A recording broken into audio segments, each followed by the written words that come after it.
Hi everyone, it's Ben here from the New Hampshire Food Alliance. It's around 11 o'clock, and so we're just going to wait a couple more minutes to get started to let some of the other people that have registered to arrive. So we'll get started shortly.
So thank you all for joining us for our new monthly webinar series today. The New Hampshire Food Alliance is an umbrella network that collaborates with hundreds of food systems professionals around New Hampshire to support the emerging local food economy. The Food Alliance started this webinar series to highlight the food system work underway throughout the state and to create a space where network partners from every region of the state can connect. Before we get started, we wanted to introduce you to Zoom and how to use various features to communicate with us throughout the webinar. Though you cannot ask a question verbally since you are muted, we encourage you to ask questions throughout the webinar by using Zoom's chat function. To use chat, simply click on the chat icon at the bottom of the Zoom window. A new window will pop up where you can type your questions. And if you're having any difficulties with Zoom, please type your concern into the chat box or email me directly. My name's Ben, and my email address is benjamin.hill, Hill, @unh.edu, and we'll try to help you out. And I've just posted that in the group chat. So let's get started. Today we will hear from Nessa Richmond and Hannah Layton from Farm to Institution New England, or FINE, about the data they've collected to measure farm to institution markets. Hannah is the Research Evaluation Manager at Farm to Institution New England, and prior to her work at FINE, she spent several years writing about food, working in hospitality, and farming on vegetable and small-scale livestock farms across the country. She's got a bachelor's degree in creative writing from the New School University and a master's degree in sustainable agriculture and food systems from the University of Massachusetts Amherst, where her graduate work focused on connecting local farmers and producers to traditionally underserved communities through wholesale markets. Nessa Richmond is the Research and Evaluation Director for FINE, and she manages FINE's Grant Proposal Development and Metrics Project. The Metrics Project provides data-based information across the marketing chain from production to consumption and across 3 institutional sectors: schools, colleges, and hospitals. Nessa has been dedicated to building economically vibrant, socially equitable, and environmentally sustainable food systems that benefit producers, healthy food enterprise, and consumers of all socioeconomic levels for over 20 years. And so with that, I will hand over the mic to Hannah, who's going to start off presentation. Thanks, Ben. Hope everyone can hear me all right. Hi, everyone. It's great to be with you today for this webinar on measuring farm to institution markets in New Hampshire and New England. As Ben mentioned, my name is Hannah Layton. I'm the Research and Evaluation Manager at FINE. You can go to the next slide. And I'm joined today by Nessa Richmond, who is Fines Research and Evaluation Director. And today I'm going to start by giving a brief overview of Fines' work as an organization before handing it over to Nessa, who will take us through some of the key findings from Fines metrics work. You can go to the next slide. And those findings will include primary and secondary data on all three of our primary institutional sectors, as well as data around producers and distributors. We'll then share a bit of information on Fines public policy work, and we'll leave ample time for Q&A at the end. Go to the next slide. So as an organization, FINE serves as a cross-sector and regional connector with a mission to mobilize the power of institutions to transform New England's food system.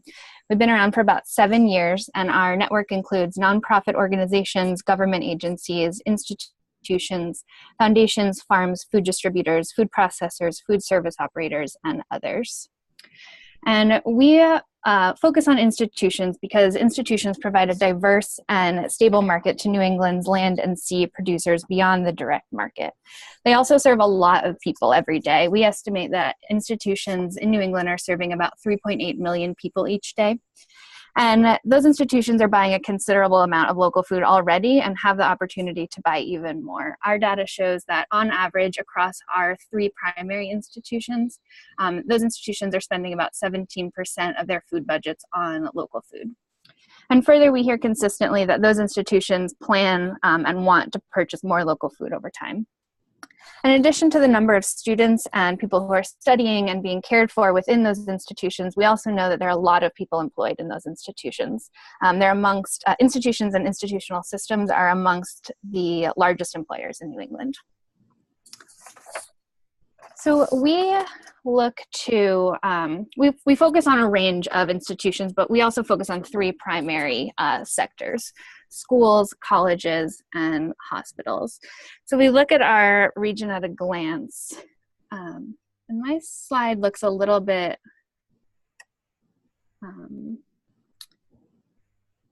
grainy, but maybe that's just me. So we look at our region at a glance. Across our three sectors, we're looking at about 4,628 schools, K-12 schools in New England, 210 colleges and universities, and 256 hospitals. In New Hampshire alone, we're looking at 618 K-12 schools. There we go, that's better. 29 colleges and universities, and 14 hospitals in New Hampshire. And beyond that, we also have about 35,000 farms in New England, 4,400 of which are located in New Hampshire. So connecting those institutions to New England's farms is what we're all about. You can go to the next slide.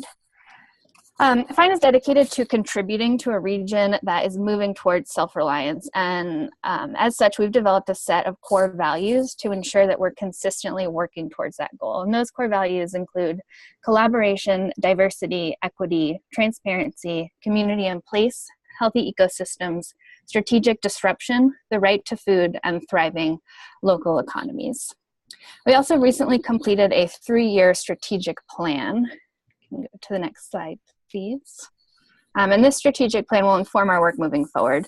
And the goals that we outlined in the strategic plan are grounded in those core values, as well as our mission and our vision. And our overarching goal is to get more local food into institutions. And in order to meet this goal, we also recognize that there's a need to advance other goals as well. So the strategic plan outlines these 5 primary goals: to get more local food purchased by regional institutions; 2, a more developed and diverse regional network of individuals and entities across all parts of the food system that are mobilizing the power of institutions; 3, broader stakeholder understanding of the role of farm to institution; 4, stronger state and federal policies in support of farm to institution, and we'll be returning to this a little bit later; and 5, a stronger organizational foundation to support FINE's mission-driven work. Go to the next slide. So we focus on a number of different areas as an organization. Our core functions fall into 3 primary buckets: events and training, communications and resource sharing, and then research and metrics, which is where we'll be diving in today. We also do targeted projects and programs along the supply chain where FINE and our partners recognize that there is a gap that needs to be filled. And examples of these programs include our Farm and Sea to Campus program, as well as our food service program. And then we also help to coordinate a number of communities of practice along the supply chain, including COPs for local food processors, food hubs, and national organizations that are also doing farm to institution metrics work. And now I'm going to hand it over to Nessa, who's going to introduce our metrics work and walk us through some of the key findings. Okay, thanks, Hannah. It's great to be with you guys this morning.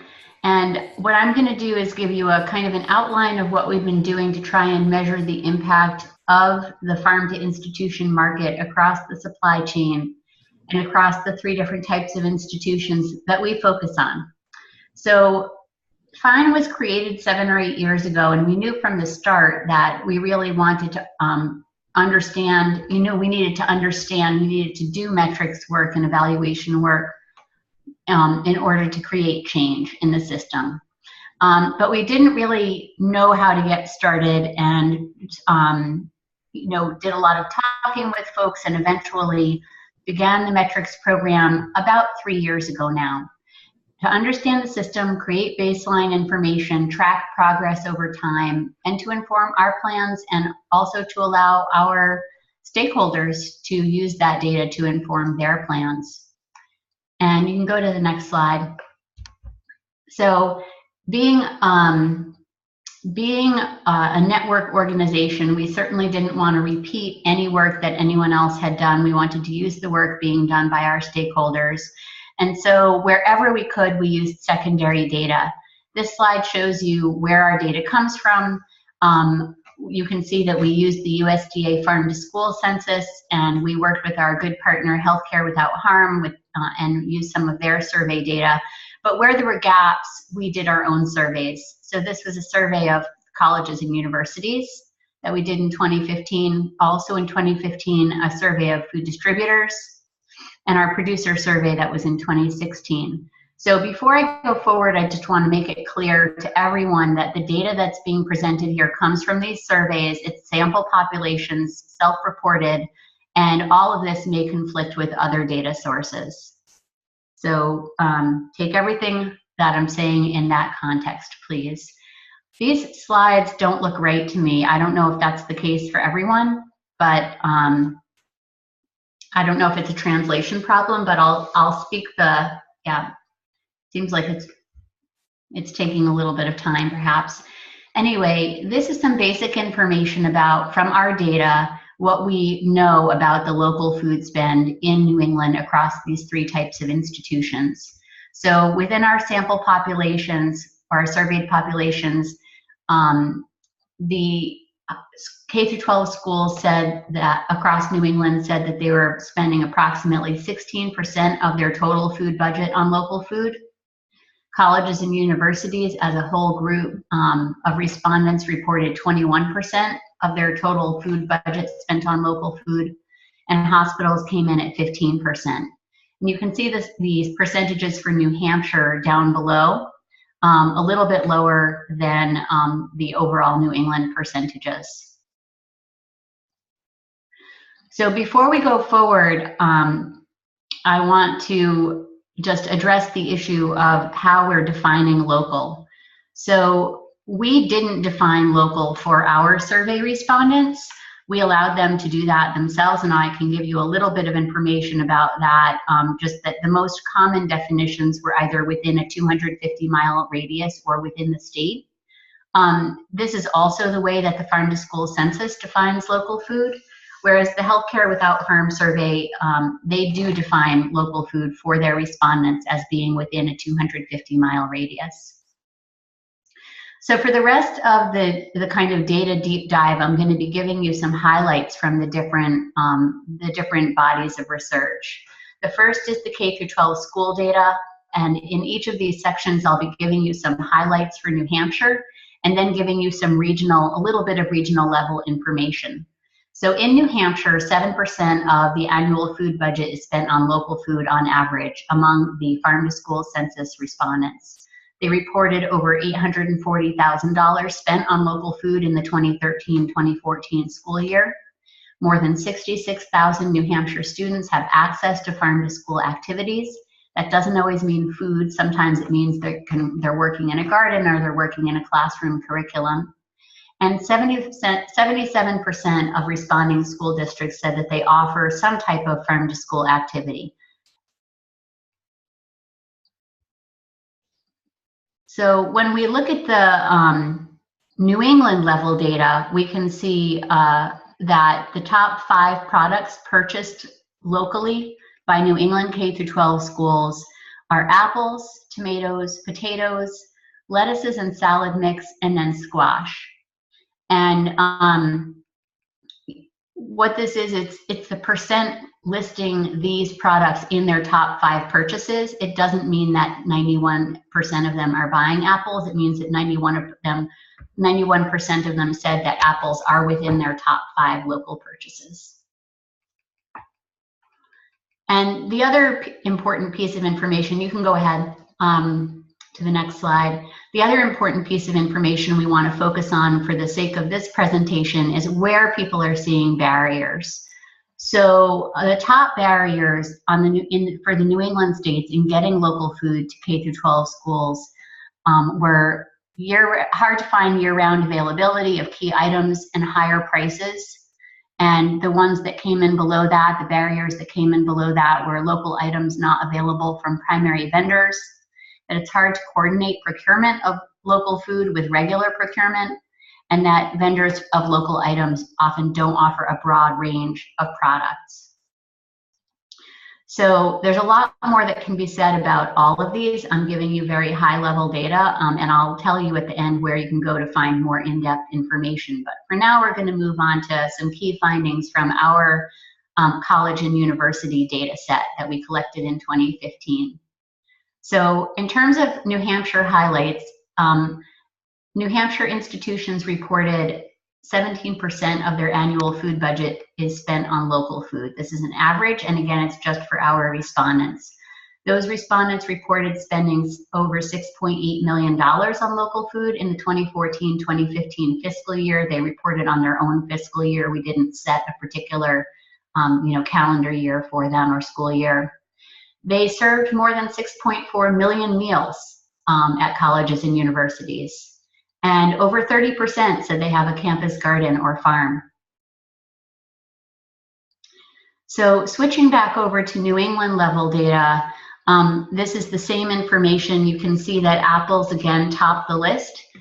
We allowed fluid milk. I think if this farm to school census doesn't include fluid milk, or that probably would have been in their top 5. However, we also allowed people to fill in their own information. So some of them just put in produce as a kind of a general term, something that we'll probably fix the next time around. Potatoes, and then bread. So I think that probably with bread, they're talking about locally processed or locally baked, not necessarily grains that were locally grown. So, and when we asked them about what products are most difficult for them to source locally, again, this is on the New England level, the proteins were really high up there. You can see poultry at 43%, meat were at 39%, eggs 27%, and likewise you can see that fruits and vegetables are really low. So that's where most institutions are starting, most colleges and universities are starting, and most of them are feeling like they're more accomplished in those areas than they are with the proteins. You can move down to top barriers. So similar to the school data, this is a reflection of the top barriers perceived by responding colleges to getting more local in, and lack of year-round supply and a high price point, again, top the list, followed by lack of sufficient volume and variety, and a lack of locally processed foods. Our hospital data, again, comes from Healthcare Without Harm, and for this data, I'm just going to share with you the New Hampshire highlights of their most recent data set. You can go to the next slide. So 82% of responding New Hampshire hospitals said they did purchase local food. They, on average, said that they spent 5% of their annual food budget on local. A total of 9 facilities answered their survey and said that they spent a total of $66,000 on local food in the 2016-2017 fiscal year. Those institutions served more than 5.2 million meals. And one of the facilities said that it has a policy in place that actually supports the purchase of local food. So that's the hospital data that we have. As we're using a secondary data set, it isn't completely equivalent with the data that we provided on the other two, for the other two types of institutions. However, still important to get a sense of that information. And now what I'm going to do is give you a few highlights from our producer data set. So I'm sure that most of you on the webinar know that producers are surveyed all the time about all kinds of stuff, but they asked a lot of questions specifically about how they interact with the farm to institution market, and that's why we put this survey out into the field.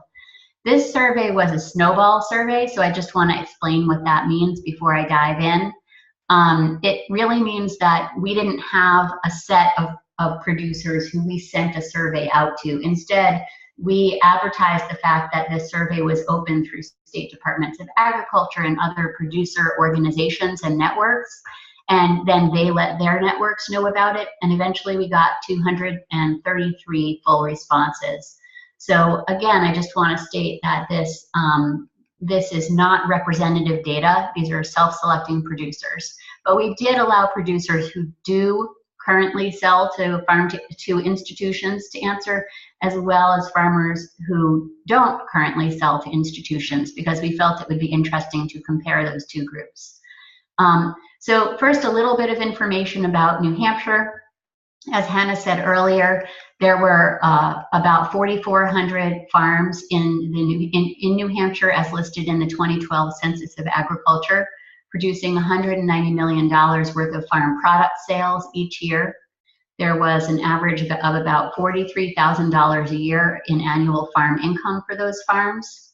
14% stated that they sold direct to retail, and that includes direct to institution in the way that the Census of Agriculture lays things out.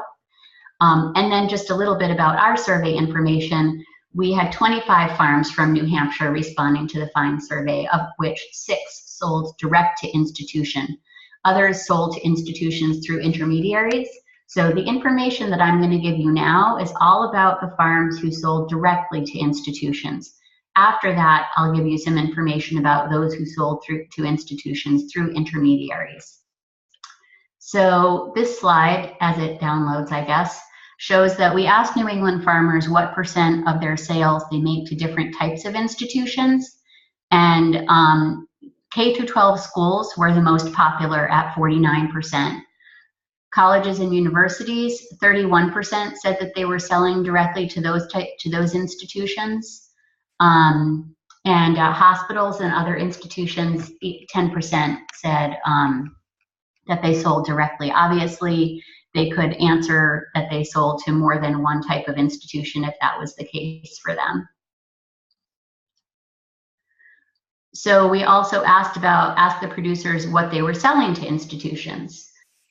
They reported tomatoes, apples, and meat as their top 3 products. So I think the fact that meat is there shows you that this is not a representative sample, because clearly we had institutions saying it was hard to find meat, but our producers were saying that they were supplying meat. We also have carrots, potatoes, and winter squash and lettuce, all at above 15% of farms reporting those products as top products. So that's a little bit of background or kind of landscape information, and now I'm going to get to some key findings from our producer report.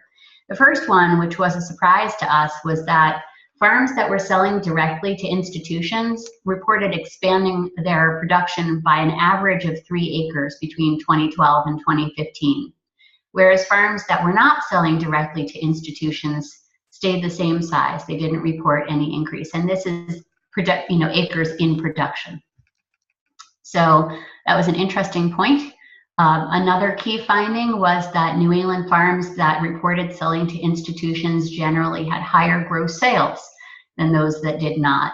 So if you look at this chart, it's a little bit tricky, but you can see, if you just look at the blue bars, you can see, as you would expect, that there are a larger number of farms having a smaller amount of sales. So that kind of goes down in a straight line from the less than $10,000 mark to the 1 million or more mark. Whereas if you look at the green bars, those producers that sell directly to institutions, it's more of a bell curve. You can see that there are the most between the $50,000 and $250,000 mark. Also, an interesting finding was that New England farms that sell directly to institutions reported an increase in direct sales to institutions over the last 3 years. So if farmers tried it out, they seemed to like it. I think for us, the average in 2012 was 16,000, whereas the average in 2015 had moved up to 34,000. The range was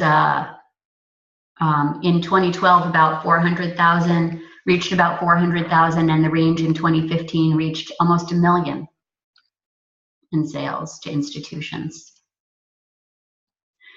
So we also asked producers about their perceptions of the farm to institution market. Obviously, if this market is going to work, it needs to make sense for farmers. So we asked about the perceptions of whether or not institutions pay a fair price. And we found that 64% of farms that currently sell directly to institutions agree that institutions pay a fair price. However, when we asked those farms that don't currently sell to institutions but are interested in doing so, whether institutions pay a fair price, only 32% thought that they would. So basically, you can see that the perception by those paid who are already selling to them, they see price as less of a barrier. I think this also reflects that point. So the dark green line is producers that are not currently selling to institutions directly, and the light green bar is producers who are selling to institutions directly. You can see that all across the board, the barriers go down after producers start selling to institutions. So low purchase price was seen as a barrier for 78% of those who don't currently sell but are interested in doing so. And that went down to 41% for those who are currently selling. There were likewise disparities around volume, issues related to volume, food safety requirements, institutional interest in products. Seasonality was one that stayed closer to being the same. That was seen as a similar barrier for those who were selling to institutions and those that were not. And I just want to point out that the purchase price finding was a statistically significant difference. So differences were found for all of these barriers actually using a statistical significance test, the Mann-Whitney test, except for seasonality. So we also asked about sales to institutions through intermediaries, and as I'm sure many of you on the webinar know, often when a producer sells to an intermediary, they don't know where that food is ending up. They don't know if it's going to an institution or not. So we specifically asked those producers if they're selling through an intermediary and they know that their product is eventually getting to an institution. So you can go to the next slide where I'm sure many of you know this, but we're defining intermediary as a wholesale buyer, such as a food distributor, a food hub, or a food auction. And this reiterates that many producers don't know where their food ultimately ends up when they sell to intermediaries. We also did find, just as a note, that producers who sell directly to institutions were more likely to also sell their products to institutions via intermediaries. So reasons, top local products sold to institutions through intermediaries look pretty similar. You've got tomatoes, salad mix, summer squash as the top three. And barriers are, I'm sorry, these are the, if you go forward one slide, these are the reasons that producers like selling to institutions through intermediaries. So you can see that by far, delivery and distribution is the biggest reason. This was an open-ended question in the survey that was kind of gauging what producers consider to be the main benefits of selling through intermediary channels. Delivery and distribution topping the list, with just it being easier in terms of logistics and paperwork, coming in kind of a distant second, and price coming in after that. So you can see all of the different reasons that people did fill into this open-ended question for reasons that they like to sell through intermediaries. And we're going to segue from there into a little bit of our distributor survey data. So our distributor survey went out to about 84 different distributors, everyone from the big national guys to the smaller food hubs that might just serve one state. And we had we managed to get responses, I think it was from 64 different distributors. And I'm going to give you a few highlights from that data set. Again, this is not data from all of the distributors. This is data just from those who answered our survey. So those respondents reported selling $59 million worth of local food to institutions each year. They reported 47% on average of their total sales going to institutions. And they reported on average 21% of total gross sales being local food. So 88% of distributors in our survey said that they believe their sales of local food to institutions will increase. And I think we asked over 3 years. So I just want to provide you with a little bit more information about how those findings broke down, because as you would guess, there were big differences between the really large distributors and the small ones that we might think of as food hubs. So those with sales greater than $10 million, almost half of them had institutional sales. And if you look at those with less than $1 million on the right-hand side, if you can see that, 28%, so about a quarter, had institutional sales. And if you go to the next slide, you can see that local sales, whereas when you looked at the whole group of respondents, about 21% overall was local food for these distributors. But if you look at it broken down by size, you can see that the surveyed distributors with more than $10 million in gross sales annually had a 19% rate of local food, whereas the food hubs, the small guys with less than $1 million, for instance, had almost 100% local food. The top local products sold to institutions by survey distributors is a pretty good reflection of what the institutions told us they were buying. Apples, potatoes, again, beef is pretty high on the list. And you also have carrots, greens, and peppers coming in. This was a list of top 5 products. So again, it doesn't mean that 43% were selling apples to institutions. It means that 43% listed apples as one of their top 5 products that they sell local to institutions. And this is a list of the top local products for institutional demand is greater than supply. So we asked them, you know, what are institutional customers asking for that you just can't give them local? This was an open-ended question, and they filled in lots of different kinds of meat. Second was salad greens, then berries and melons. You can see the whole list in some of the materials that I'll refer you to later.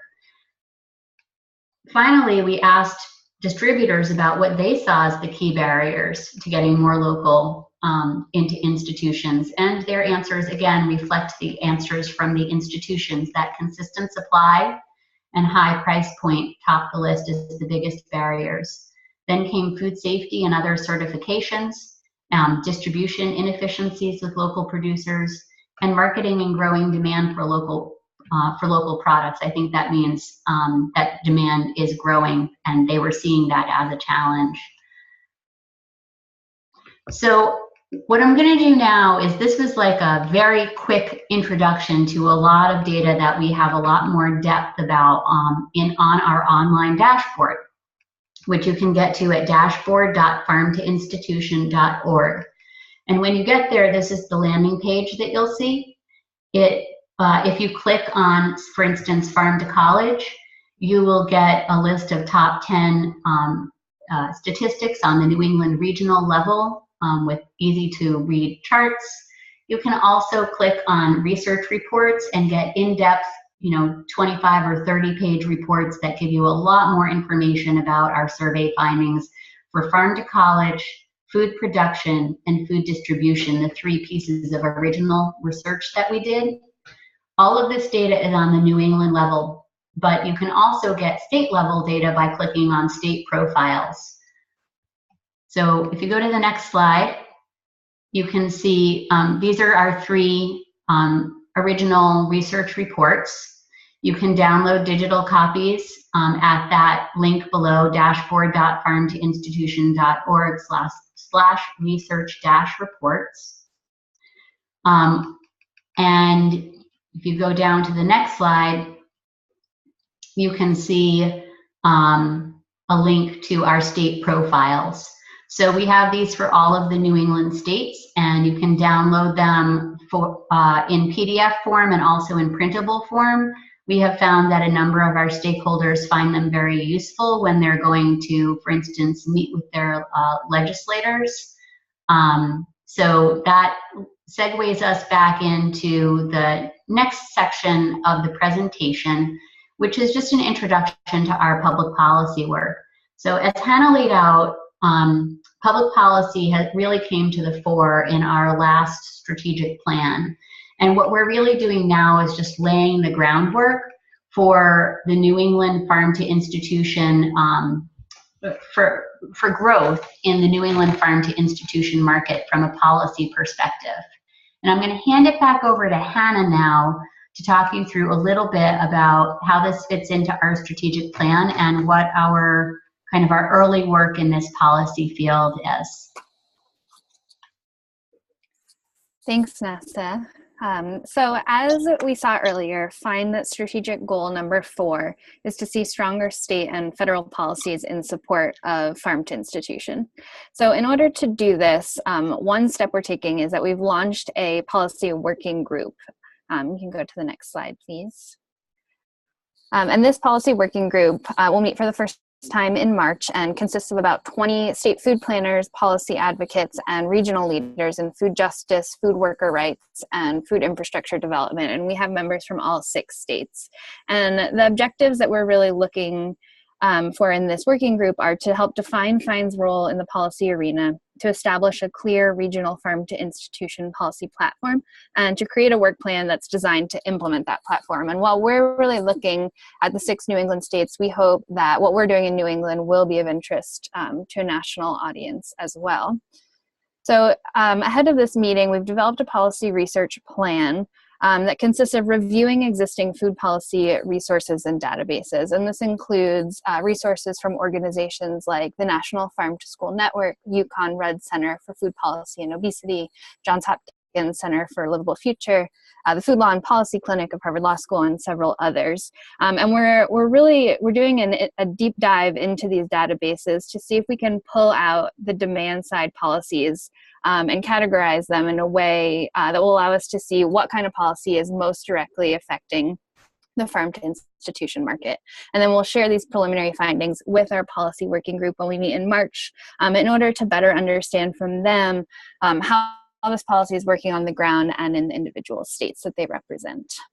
And we wanted to share just a little bit of our early research findings. So as we look at these sort of demand side policy categories, we've identified some potential levers, and those include local preference laws for public institutions, appropriations for local food purchasing by public institutions, reimbursements or incentives for local food purchasing, and state grant funding for institutional pilot programs, kitchen renovations, and farm to institution coordinators. And these are the categories that we hope to develop further with our working group that we've sort of pinpointed as potential levers for most directly affecting the amount of local food that's being purchased by institutions. So if you're interested in hearing more about our policy work or getting involved, we would love to hear from you. You can sign up for our e-newsletter. There's a link here, and we'll be sending out policy updates as we move forward.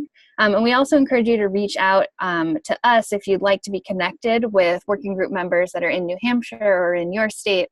And we also encourage you to reach out if you'd like to join the policy working group. And my email will be available at the end of the presentation, and I'd love to hear from you.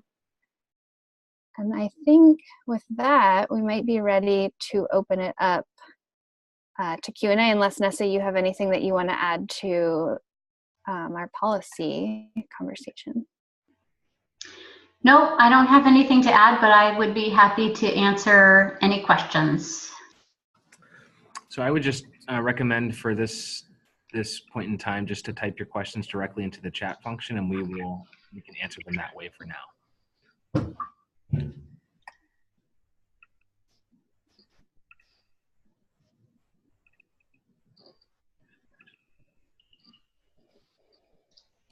I have one question, and just New Hampshire specifically, how did the survey respondents in New Hampshire compare to some of the other New England states that you profiled?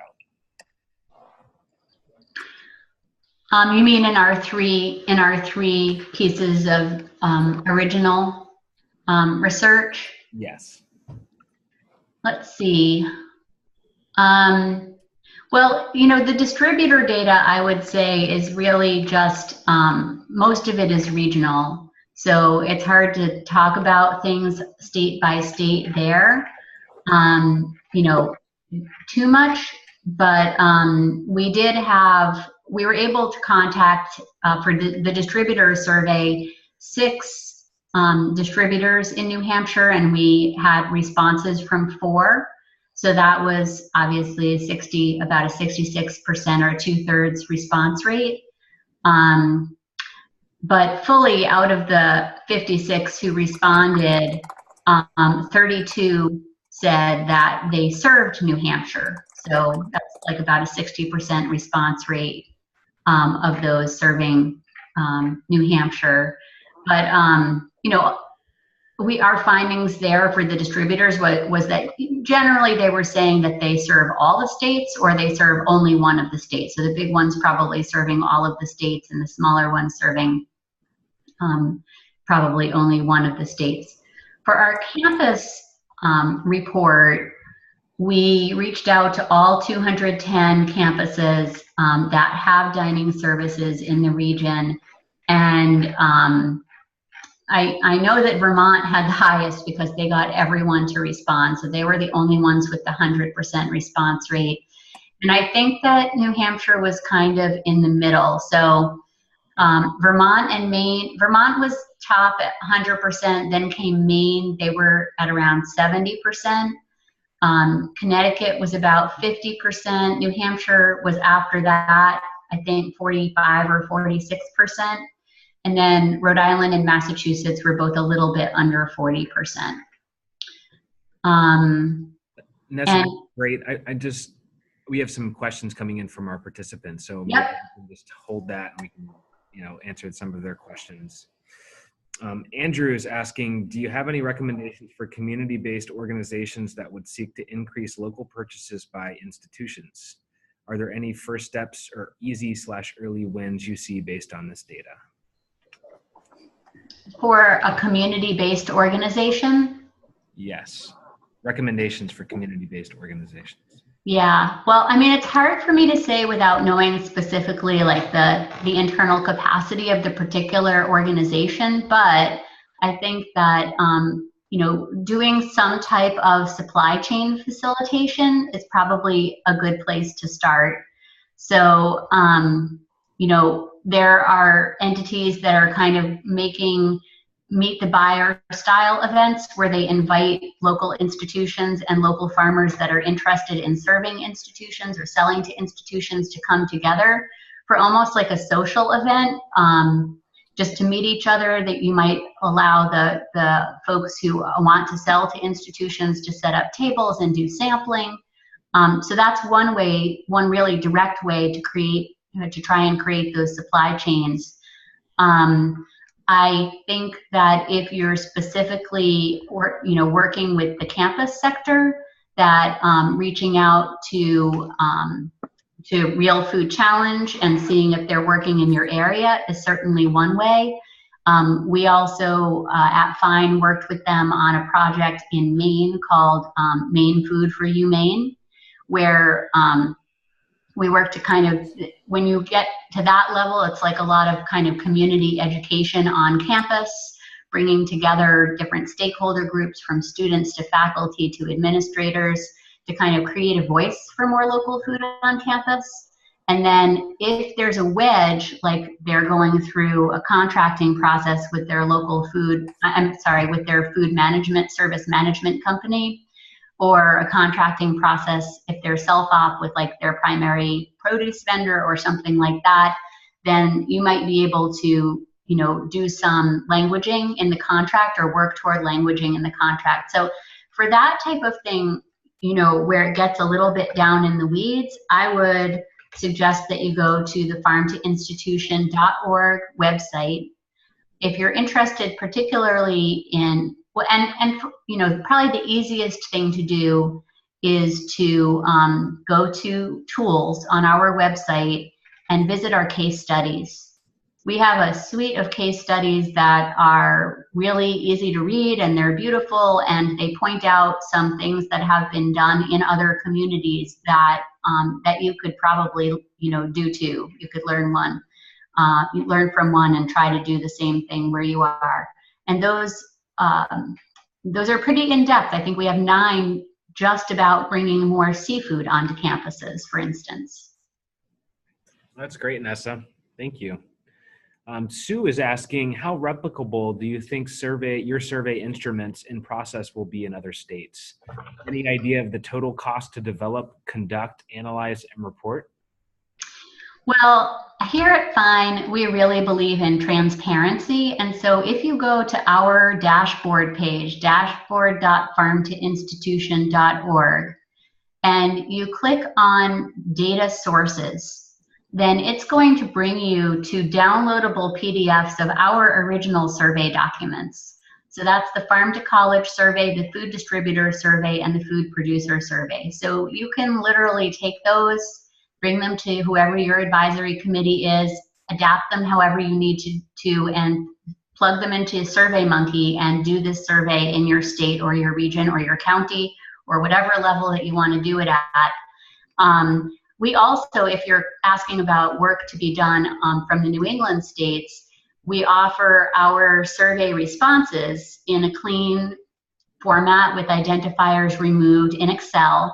And you can download those spreadsheets for both the Farm to College and the Food Distributor Surveys. For the producers, we ask that you contact us to get that data set, just because of confidentiality issues. But just as an example, in Massachusetts, there were some folks who wanted to forward a policy related to public institutions being required to purchase a certain amount of local food. And we were able to provide them with a subset, a specialized kind of Excel spreadsheet with just public institutions from just Massachusetts, so they could have a better understanding of what the economic benefit would be to Massachusetts farmers if this policy were to be passed. In terms of the cost, if you build on what we're providing in terms of the survey development, and you have a good advisory board or advisory group that you don't have to pay, then I think you could probably work with a local university and do it for not that much money. The other thing I would say is that we've had this question has come up a lot, and I know there are folks from outside of New England on the call, And if there are those of you that want to do this type of metrics work around farm to institution, we actually are coordinators of a national farm to institution metrics collaborative. And that collaboration, that working group that I think Hannah referenced earlier, has members from 20 different states, and we have quarterly calls, and we share resources and information with each other. And so I would encourage you to contact Hannah after the webinar and ask to be added to that listserv and to information about our next call, and join the call. That's great, Nessa. Looks like we've got another one from Kyler, who's asking, do you have any recommended resources for sample sales contracts / agreements that protect the rights and logistic realities of small farmers that are interested in connecting with large food service management companies and institutions? Sometimes farmers need these contracts, new to these contracts, don't know what they should insist on when signing. Yeah. That's a really good question. And so, you know, the way that we as farm to institution work with producers is generally through producer service providers, so producer service providing organizations.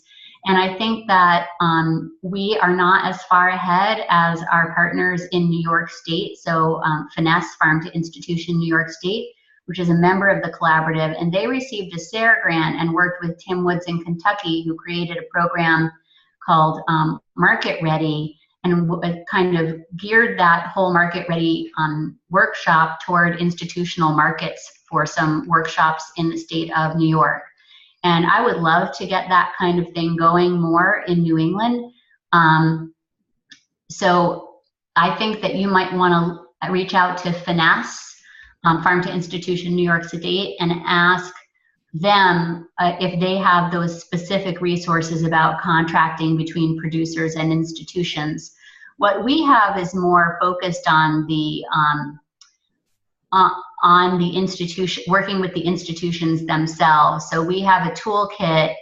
Again, if you go to our website, we have a toolkit on how institutions can work with their food service management companies to increase local food purchasing. And if you go to farmtoinstitution.org/guides, this is the guide that's called Setting the Table for Success, a toolkit for increasing local food purchasing by institutional food service management.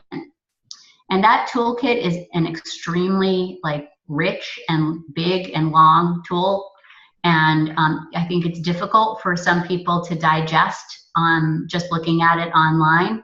So part of what we're hoping to do, an objective for the coming year, is to break this down more into bite-sized pieces, to present it as workshops in person and online, and also to gear it so we have we can do workshops using this toolkit specifically for hospitals, or specifically for colleges and universities, or specifically for K12 schools. But take a look at it. That might have some of the answers that you want. Great. We've got one more. Maybe we can answer this one relatively quickly. But Mark's asking, what are the food mile consequences of products transported and sold through intermediaries? I don't have the answer to that question. I think there are probably other people out there in the academic world who are trying to calculate those expenses, but it wasn't part of our metrics project.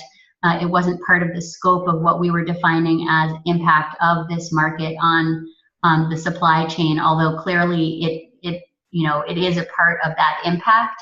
And that's simply because we are limited in our own internal capacity and had to be very picky about what we were going to focus on and what we had funds to support. So I'm not dismissing that as an unimportant issue, but we didn't choose to focus on it, at least in this first phase of the metrics work. Great, thanks, Nessa. Sure. All right, well, thank you so much for, do you guys have a closing or? Nope. Okay, we will leave that slide up there, I guess, for a second so you guys can write down Hannah's contact information, and you probably can find that on their website as well. So that was a very interesting presentation, and thanks to all the participants for your great questions.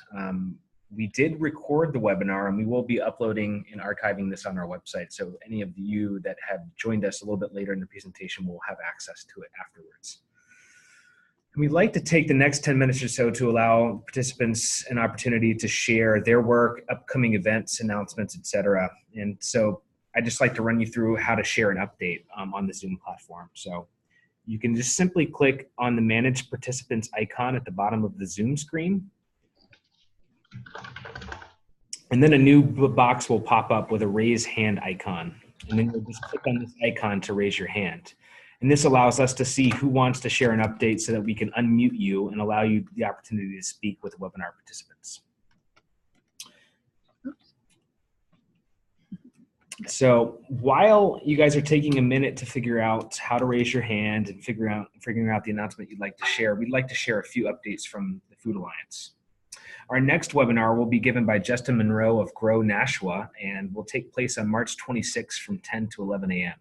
You can find more details and registration information on our website at New Hampshire Food Alliance, nhfoodalliance.com.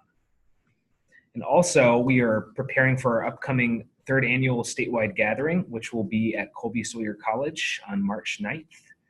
This year's gathering will be focused on the progress made by the 5 action teams around areas such as education, market development, fisheries, land resources, and food access. So please join us to learn more about what the network's doing and how you can get more involved. And if you haven't registered yet, you can do so on our website. So I'd like to open up the floor. What have you guys been up to, and what upcoming events would you like to promote? So just use the raise hand function and we will let you share.